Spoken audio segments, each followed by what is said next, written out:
Leksjon 1. Utforsking av bibelske tradisjoner.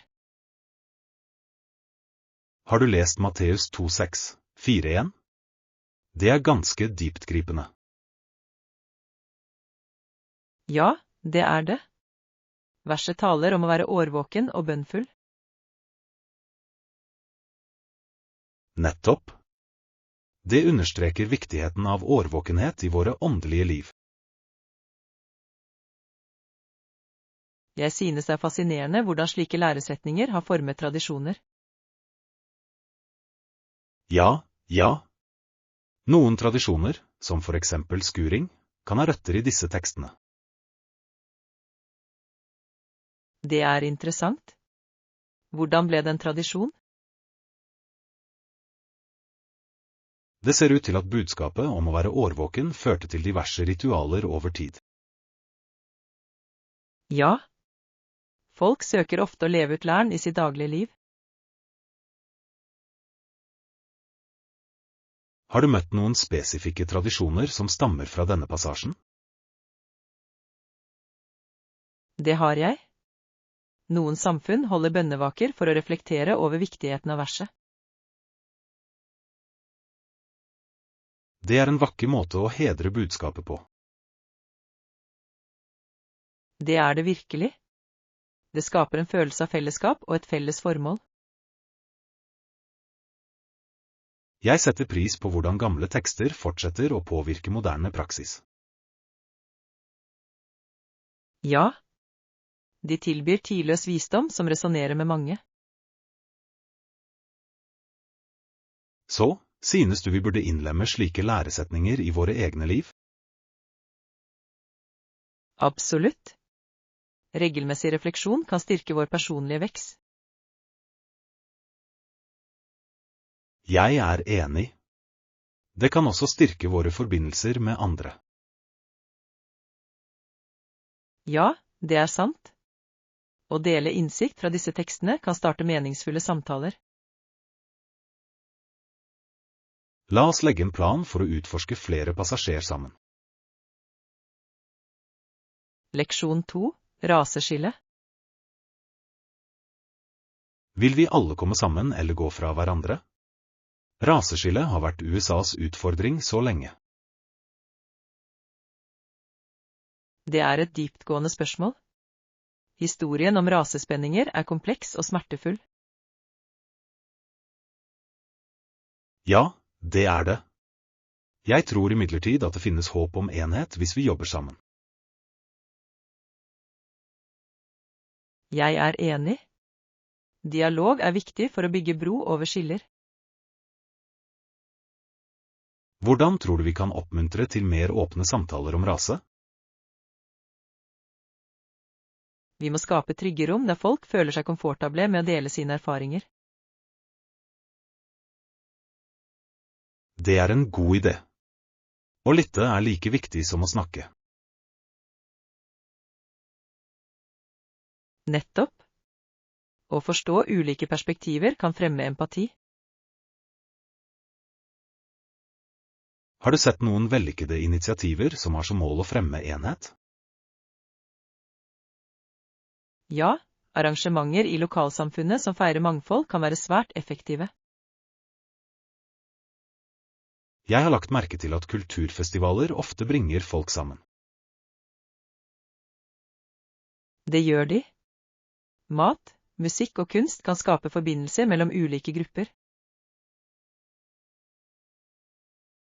Hva med utdanningsprogrammer? Har de en rolle i dette? Absolutt. Ærlig historieundervisning kan hjelpe folk å forstå røttene til skillet. Det er viktig å anerkjenne fortiden samtidig som man jobber for en bedre fremtid. Ja. Utdanning kan gi enkeltpersoner mulighet til å utfordre stereotypier. Så, hva kan vi personlig gjøre for å bidra til denne saken? Vi kan begynne med å utdanne oss selv og diskutere disse temaene med venner. Det høres ut som en plan. Enhver samtale kan skape ringvirkninger av forandring. Ja, sammen kan vi bygge et mer inkluderende samfunn.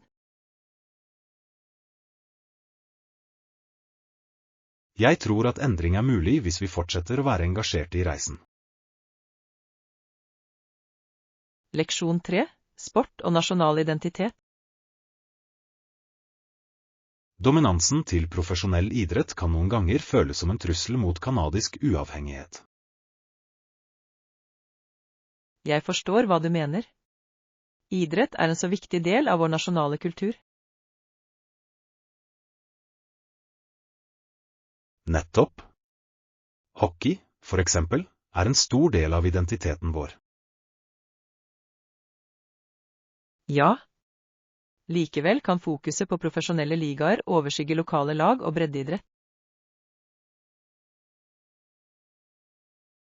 Det er et viktig poeng. Idrett i lokalsamfunnet fremmer samhold og stolthet. Nettopp. De bringer folk sammen og feirer våre mangfoldige kulturer. Tror du profesjonell idrett kan sameksistere med lokale tradisjoner? Jeg tror de kan, men det krever balanse. Vi må ikke glemme røttene våre. Absolutt. Å feire våre lokale idrettsutøvere er viktig for å opprettholde den forbindelsen. Og vi bør støtte initiativer som fremmer idrettsprogrammer for ungdom. Ja. Investering i ungdomsutvikling kan styrke vår nasjonale identitet.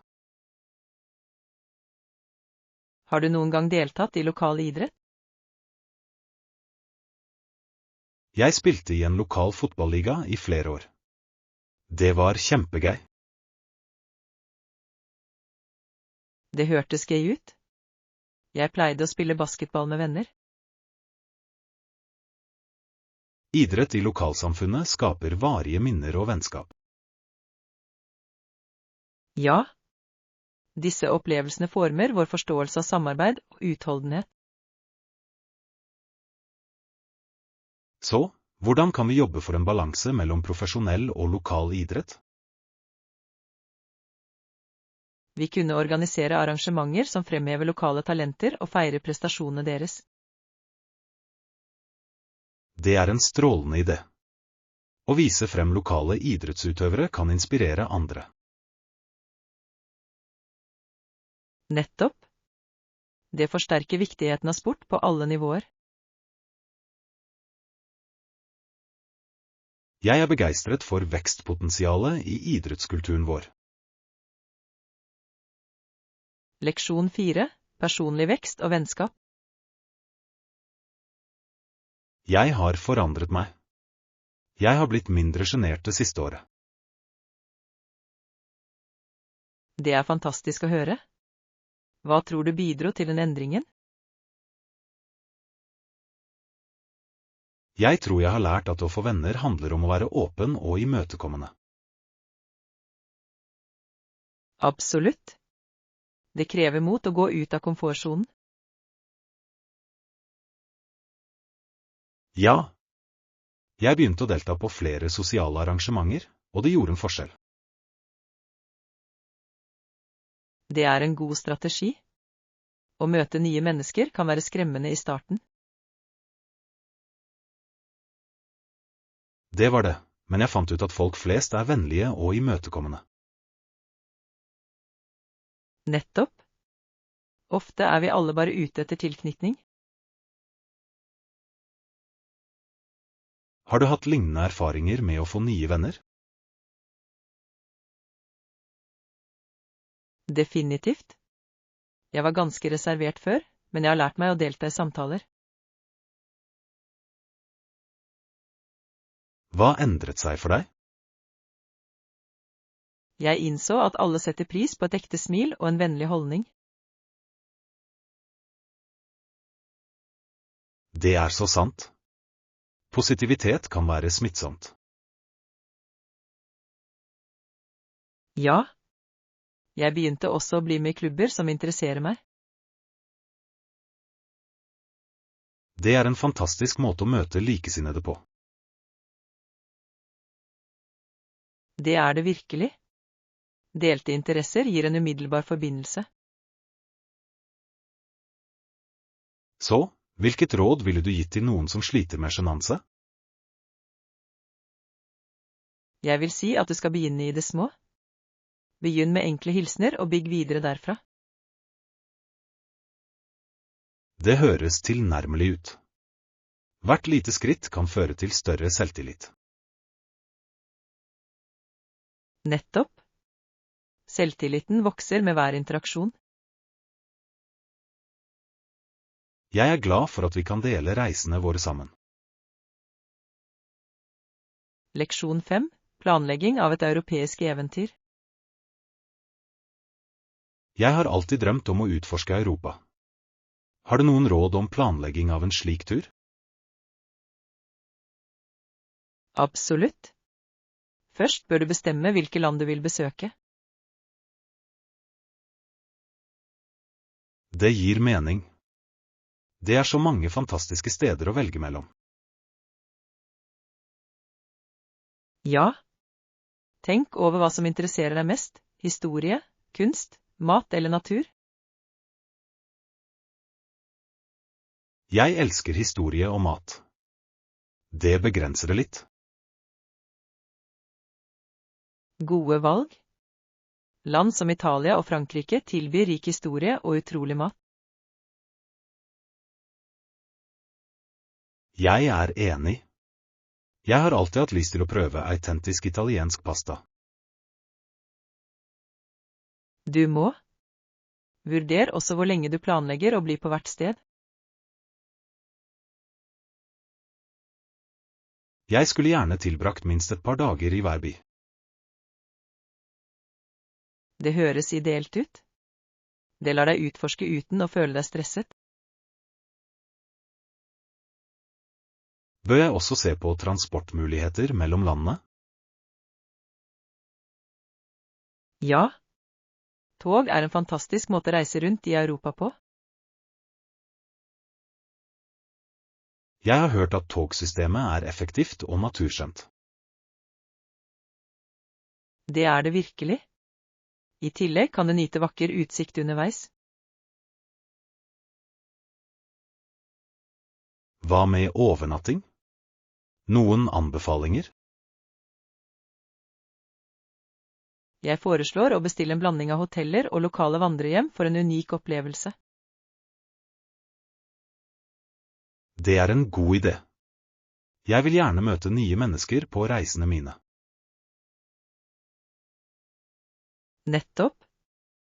Vandrehjem har ofte en livlig atmosfære.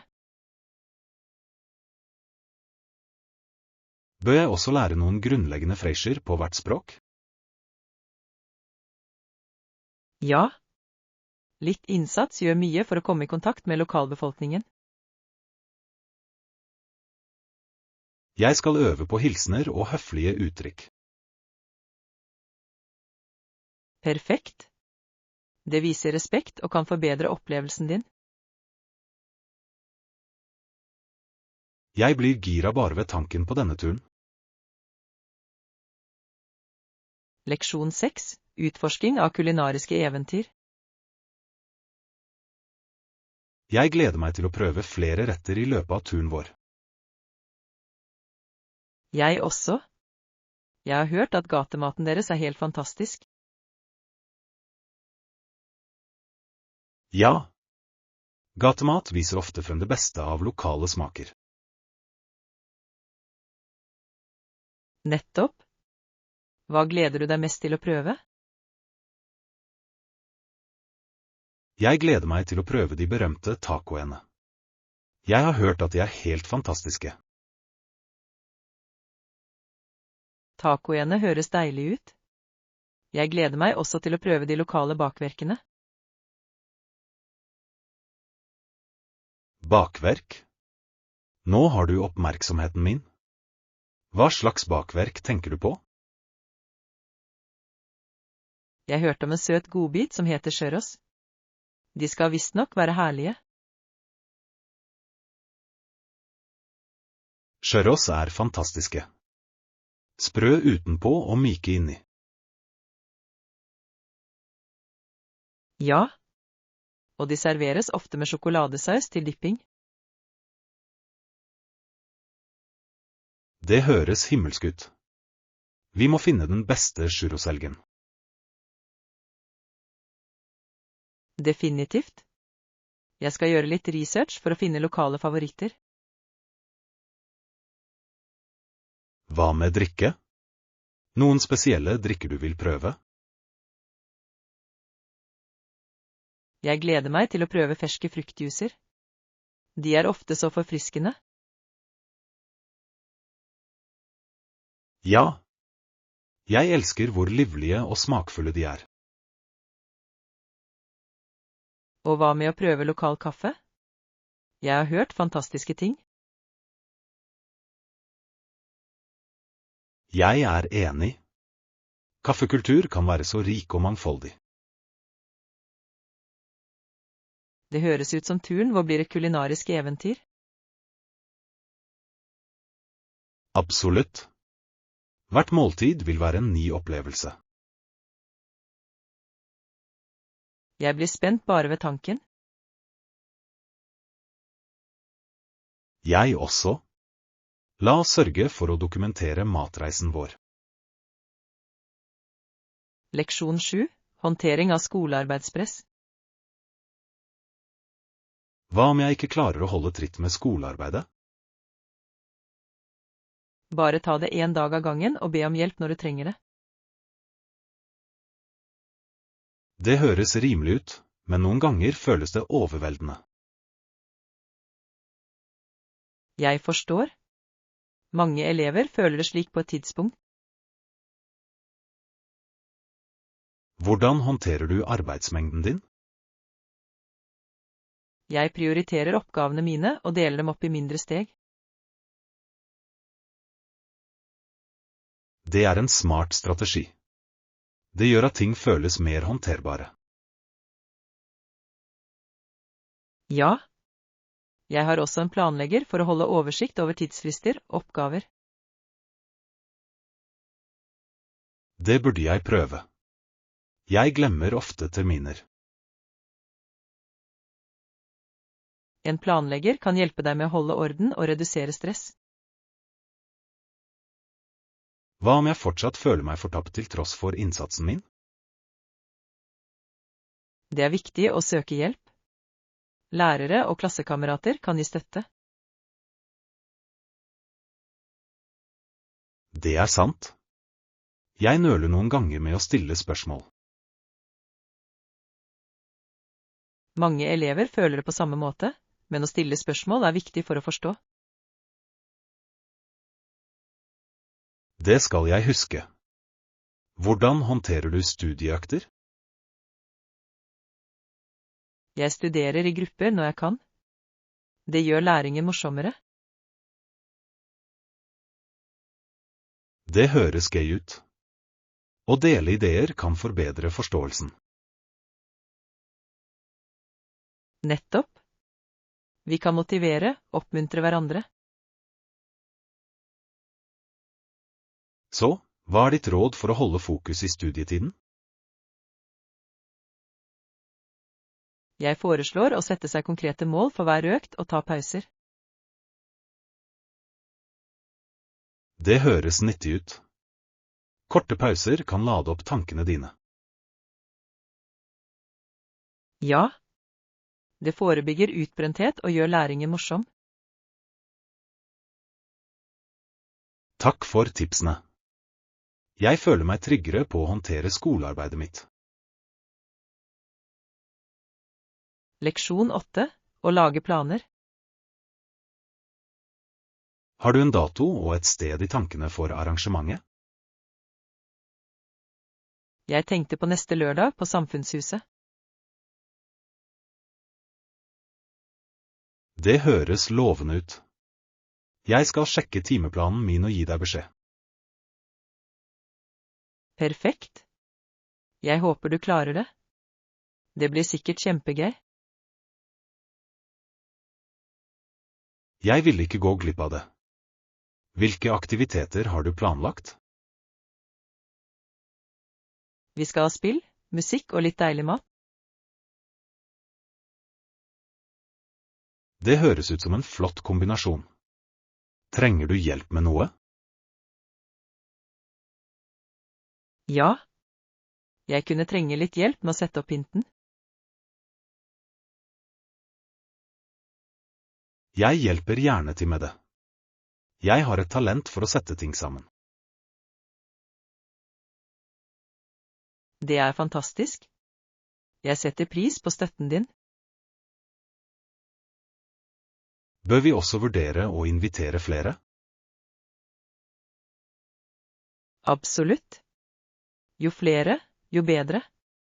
Jeg sender ut invitasjoner. Flott idé. Har du en liste over folk du vil invitere? Ja, jeg har noen venner i tankene. Bør vi også kontakte noen lokale grupper? Det er et utmerket forslag. Det kan øke spenningen. Jeg kan hjelpe med det også. Bare si hva du trenger. Takk. Jeg gleder meg til å gjøre dette arrangementet minneverdig. Jeg også. Det er alltid hyggelig å bringe folk sammen. Ja. Og jeg tror det vil styrke lokalsamfunnet vårt. Definitivt. La oss få ferdig detaljene snart. Leksjon 9. Å lage planer. Jeg skal møte en venninne til lunsj senere. Spennende. Det høres fint ut. Hvor skal du? Vi prøver den nye italienske restauranten i sentrum. Jeg har hørt mye bra om det stedet. Hva har du tenkt å bestille? Jeg tenker på trøffelpastaen. Den høres deilig ut. Det høres fristende ut. Jeg elsker trøfler. De gir en så rik smak. Ja. Jeg er også nysgjerrig på dessertmenyen deres. Du bør absolutt spare plass til dessert. Det skal jeg. Jeg har hørt at tiramisuen deres er enestående. Tiramisu er en klassiker. Det er den perfekte måten å avslutte et måltid på. Enig. Har du noen lunsjplaner i dag? Det gjør jeg. Jeg skal møte et par venner på en kafé i nærheten. Det høres deilig ut. Hva skal du spise? Jeg tror jeg skal prøve quinoa-salaten deres. Den skal visstnok være veldig fersk. Quinoa-salat høres sunt ut. Du velger alltid de næringsrike alternativene. Jeg prøver. Men jeg sniker kanskje inn et bakverk etterpå. Det er ånden. Balanse er nøkkelen. Ja. Det er også viktig å kose seg med noe godt. Vel, kos deg med dagen. Jeg håper du får en deilig lunsj. Leksjon 10. Bygge selvtillit. Jeg tror ukomfort er noe mange opplever. Absolutt. Selvtillit kommer ofte med øvelse. Ja. Det er interessant hvordan vi kan lære å navigere i sosiale situasjoner. Å starte i det små er en fin måte å bygge det opp på. Nettopp. Hva foreslår du for noen som føler seg ukomfortabel i sosiale sammenhenger? De kunne begynne med å ha korte samtaler med fremmede. Det er en strålende idé. Enkle hilsener kan føre til mer meningsfulle interaksjoner. Ja, med tiden vil de bli mer komfortable. Har du noen gang opplevd et spesielt pinlig øyeblikk? Og, mange ganger. Jeg presenterte meg selv for noen 2 ganger på samme fest. Det er ganske humoristisk. Hvordan håndterte du det? Jeg lo det bort og sa, jeg må virkelig ha lyst til å være venner. Det er et flott svar. Humor kan lette på vanskelige situasjoner. Ja, det hjelper alle å føle seg mer avslappet. Så, hvilke andre tips har du for å bygge selvtillit? Å praktisere positiv selvsnakk kan være veldig effektivt. Jeg er enig. Å oppmuntre seg selv er viktig for vekst. I tillegg kan å sette seg små mål føre til større resultater. Ja. Å feire de små seirene kan styrke selvtilliten. Og det å omgi seg med støttende venner gjør en forskjell. Absolutt. Et godt støttesystem hjelper oss å føle oss tryggere. Så, skal vi prøve nye sosiale aktiviteter sammen? Det høres ut som en fantastisk plan. Vi kan støtte hverandre. Ja. Sammen kan vi overvinne vår sosiale vanskelighet. Jeg gleder meg til denne reisen. La oss bygge opp selvtilliten vår steg for steg. Leksjon 11. Stell av juletreet ditt. Ekte furutrær lukter godt, ikke sant? Ja, det gjør de. Du må imidlertid være forsiktig så det ikke tørker ut og starter en ild. Absolutt. Det er viktig å holde et tre hydrert i høytiden. I år har vi et spesielt vakkert tre hjemme. Det høres nydelig ut. Hvilken type furu valgte du? Vi valgte en freischergran. Den har en så herlig duft. Godt valg. Jeg har hørt at de holder nålene sine godt. Ja. De er kjent for sin holdbarhet, noe som er perfekt for høytidene. Hvor ofte vanner du treet ditt? Jeg vanner den hver dag for å sørge for at den holder seg frisk. Det er en god rutine. Jeg glemte en gang å vanne et tre, og det tørket fort ut. Å nei. Mistet den nålene? Ja, og det ble også brannfare. Jeg lærte leksa mi. Brannsikkerhet er så viktig på denne tiden av året. Definitivt. Vi burde også sjekke lysene for eventuelle frynsete ledninger. Ja. Sikkerhet først. Hvordan pynter du vanligvis juletreet ditt? Jeg liker å bruke en blanding av pyntegjenstander, inkludert håndlagde fra barndommen. Det høres sjarmerende ut. Håndlagde ornamenter gir et personlig preg. Det gjør de. Hva med deg? Har du en favorittdekorasjon? Jeg elsker de blinkende lysene. De skaper en så varm atmosfære. Jeg er enig. Lysene gir virkelig treet liv. Jeg gleder meg til å se trærne våre pyntet og glødende. Det blir virkelig et vakkert syn. La oss nyte sesongen trygt og med glede. Leksjon 12. Omfavn vekst.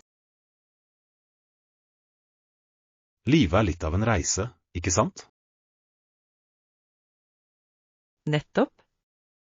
Gjennom alt dette lærer vi å bli sterkere. Ja.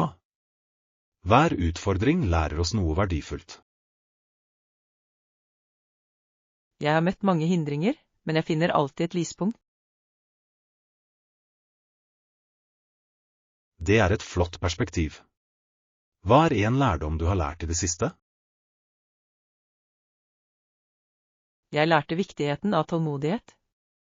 Gode ting tar tid. Det er en verdifull lærdom. Jeg glemmer ofte å være tålmodig med meg selv. Det er lett å forhaste seg i vår hektiske verden. Ja. Jeg har lært at et skritt tilbake kan gi klarhet. Absolutt. Å reflektere over erfaringer hjelper oss å vokse. Har du noen gang opplevd et øyeblikk som forandret ditt syn på livet? Ja. Jeg var frivillig på et krisesenter en gang, og det åpnet øynene mine.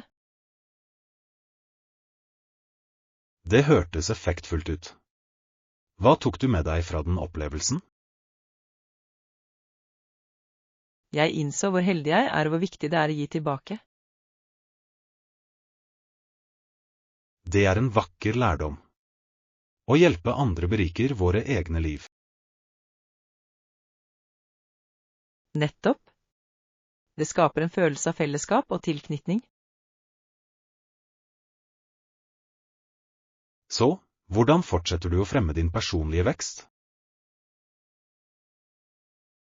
Jeg leser bøker og søker nye opplevelser for å utfordre meg selv. Det er en flott tilnærming. Læring er en livslang reise. Ja. Jeg mener vi bør omfavne forandring og forbli åpne for nye ideer. Jeg er helt enig. Alle opplevelser former oss på en eller annen måte. La oss lov å fortsette å vokse sammen gjennom våre erfaringer. Absolutt.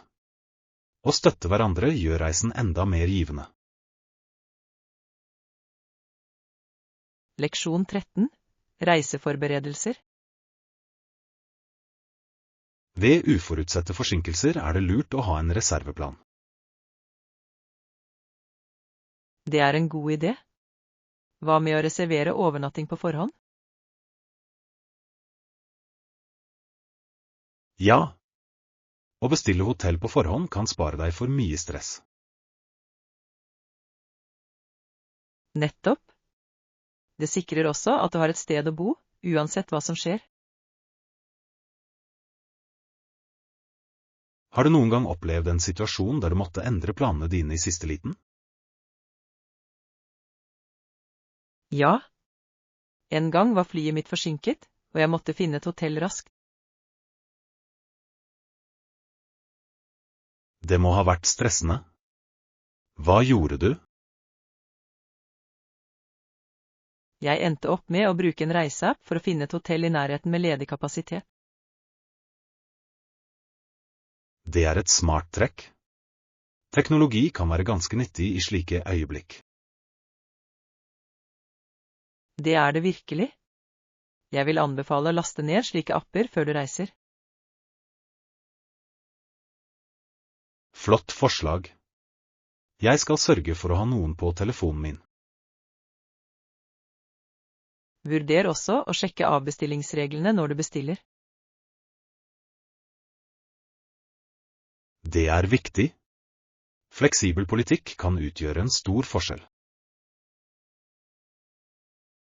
Ja. Man vet aldri når planene kan endre seg. Så, bør vi lage en sjekkliste for den kommende turen vår? Absolutt. En sjekkliste kan hjelpe oss å holde oss organisert og forberedt. Jeg vil legge til ting som overnatting, transport og viktige dokumenter. Perfekt. La oss også inkludere nødkontakter og viktige numre. Det er en flott idé. Det gir trygghet når man reiser. Ja. Å være forberedt lar oss fokusere på å nyte reisen. Jeg gleder meg til turen vår og alle eventyrene som ligger foran oss. Leksjon 14. Rikdom og ansvar. I et så velsignet samfunn som vårt, er det bemerkelsesverdig å tenke på ressursene våre. Ja, sannelig. Vi lever i det mest velstående demokratiet i verdenshistorien. Det er forbløffende at vi kan bruke billioner på ulike tiltak. Ja, men det reiser spørsmål om hvordan vi fordeler disse ressursene. Absolutt. Bør vi prioritere utdanning, helsevesen eller infrastruktur? Alle er viktige, men jeg mener utdanning bør komme først.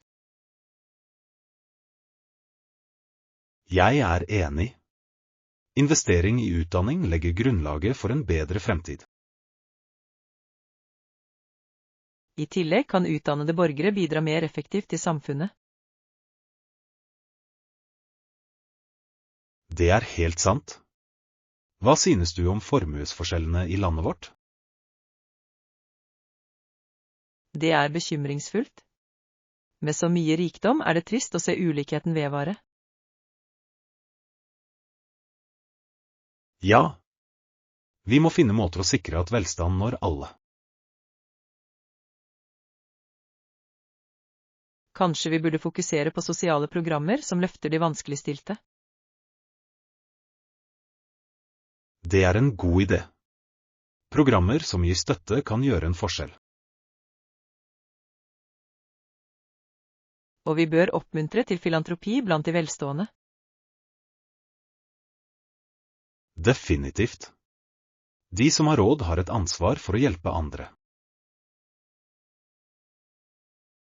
Det handler om å skape et mer rettferdig samfunn for fremtidige generasjoner. Så, hvordan kan vi argumentere for disse endringene? Vi kan starte med å øke bevisstheten og delta i diskusjoner i lokalsamfunnet. Ja. Hver samtale kan inspirere til handling og fremgang. Sammen kan vi bidra til et mer rettferdig samfunn. Jeg håper at vi med engasjement kan gjøre en positiv forskjell. Leksjon 15. Oppgradering av elektronikk. La oss oppgradere elektronikken vår i dag. Enig. Disse fremskrittene er imponerende. Jeg er spesielt begeistret for de nye smarttelefonene. De har utrolige funksjoner.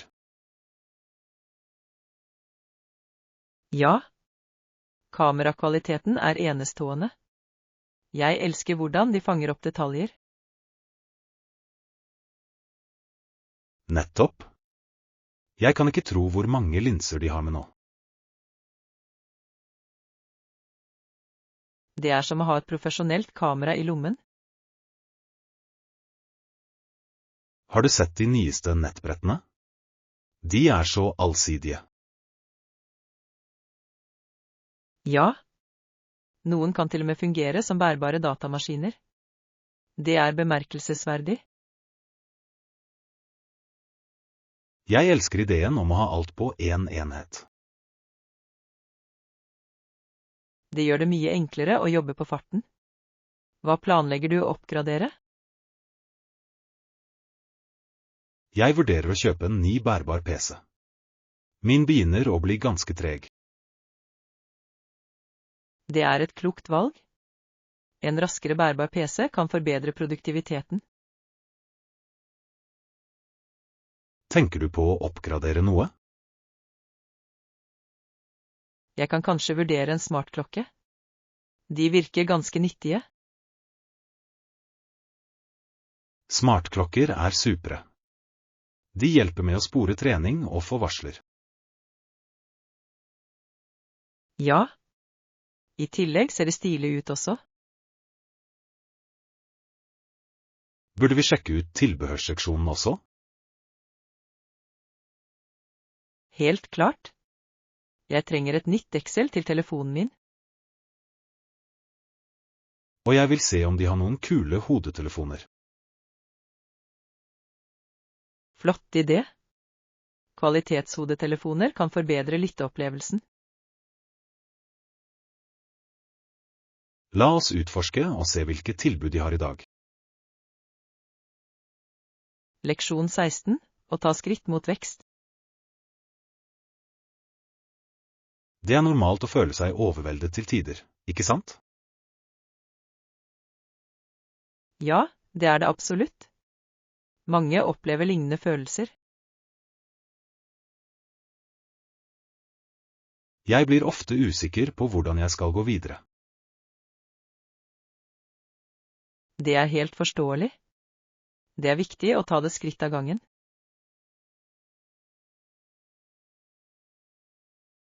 Nettopp. Å dele ting opp i mindre oppgaver kan gjøre dem mer håndterbare. Ja. Jeg har lært at å sette seg små mål kan føre til betydelig fremgang. Hvilke metoder bruker du for å holde fokus på de små målene? Jeg fører dagbok for å følge med på fremgangen min og reflektere over følelsene mine. Det høres ut som en god idé. Skriving kan være veldig terapeutisk. Det er det virkelig. Det hjelper meg å klarne tankene og følelsene mine. Det burde jeg prøve. Noen ganger føles tankene mine fulle av bekymringer. Journalføring kan gi en følelse av lettelse og organisering. Har du noen gang opplevd en situasjon der du måtte ta ting sakte? Ja. Da jeg startet i en ny jobb, følte jeg meg overveldet i starten. Hvordan takler du det? Jeg minnet meg selv på å lære gradvis og stille spørsmål når det var nødvendig. Det er en klok tilnærming. Å søke hjelp kan lindre presset. Ja. Det er viktig å huske at alle lærer i sitt eget tempo. Så sant. Jeg skal huske på det når jeg tar tak i utfordringene mine. Sammen kan vi støtte hverandre i å ta disse stegene. Absolutt. Å ha en venn å dele reisen med utgjør en stor forskjell. Leksjon 17. Å velge det perfekte B og B. Når det gjelder bed and breakfast, foretrekker jeg noe med rustikk sjarm. Jeg er helt enig. En koselig atmosfære utgjør hele forskjellen. Ja. Jeg elsker ideen om å bo på et sted med trebjelker og vintasjeinnredning. Det høres herlig ut. Naturskjønn utsikt er også et must for meg. Absolutt. Det er så forfriskende å våkne opp til vakre landskap. Har du sett noen B og B-er som fanger oppmerksomheten din? Jeg fant det med utsikt over en pittoresk innsjø. Den ser fantastisk ut. Det høres perfekt ut. Jeg kan tenke meg en nippe til kaffe på verandaen. Ja. Det hadde vært så fredelig å slappe av ved vannet. Hva med frokostalternativene? De er også viktige. Jeg håper de serverer hjemmelagde bakverk. Ferskbakte varer er en godbit. Ja, og det hadde vært fint med lokale råvarer. Det gjør sjarmen enda større. Det er alltid en god idé å støtte lokale bønder. Så bør vi se etter anmeldelser for å hjelpe oss med å bestemme oss. Definitivt. Å lese andres erfaringer kan hjelpe oss med å velge det beste alternativet. Jeg skal hjelpe med det. La oss finne et sted som oppfyller våre preferanser. Sammen skal vi finne det perfekte rustikke B&B-et for ferien vår.